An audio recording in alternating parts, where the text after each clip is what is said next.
கண்டு உறங்காது புலி, தடையை நீ தகர்த்தால் தான் வழி.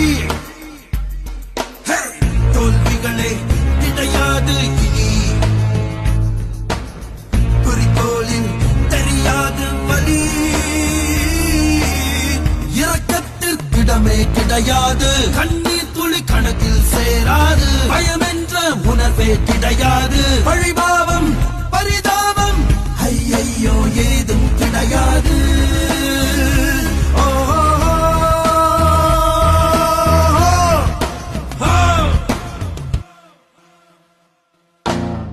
இறை கண்டு உறங்காது புலி, தடையை நீ தகர்த்தால் தான் வழி. தோல்விகளே கிடையாது இனி, குறிக்கோளில் தெரியாது வழி.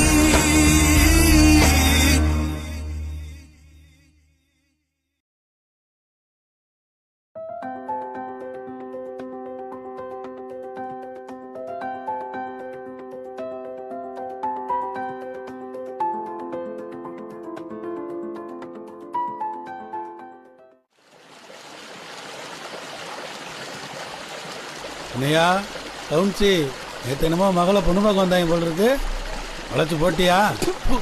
போயா, உங்களை கட்டில பெரிய துடைகளா இருக்காங்க. அப்படின்னு கேட்டாங்க. இல்லையா, நீ 5 வருஷம் பதவியில அடிச்சு 50 பவுன் தானையா? இவங்களுக்கு கார் வேணுமா, வீடு வேணுமா, நீங்க எதெல்லாம் கேட்பாங்களே திருட்டு பயலுங்க. இல்லையா, உன் மகளுக்குன்னு ஒருத்தன் பிறக்காம இருப்ப. அப்படி சொல்லுதாசு. அவனாவது அந்த காயின் அடிக்கிறதா இருந்தே நீ போடுற அதுரா. ஏய், நீ அதை போடுற.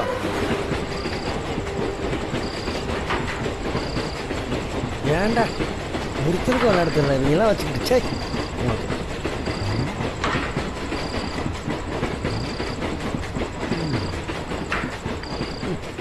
இதெல்லாம் விளையாட விட்டா அப்படித்தான் இருக்கு. என்ன ரவி, புதுசா ஒரு இன்ஸ்பெக்டர் தூத்துக்குடியிருந்து வந்திருக்கானாமே, ரொம்ப கெடுபடின்னு கேள்விப்பட்டேன். கெடுபடினா நம்மளுக்கு என்னையா, போடுற ஸ்கெட்சை கரெக்டா போட்டு நம்ம வாட்டு எஸ் ஆயிட்டு போயிட்டே இருப்போம். அதுவும் சரிதான். யாரையும் அசால்ட்டா இடப்படாத, வீரத்தை காட்டிலும் விவேகம் தான் முக்கியம். நம்ம ஆள் சப்போர்ட்டுக்கு இருந்த வரைக்கும் நமக்கு எந்த பிரச்சனையுமே இல்லை. அந்த ஒரு ஆள் அங்கே இல்லைன்றப்ப நம்ம தான் கவனமாக இருக்கணும்.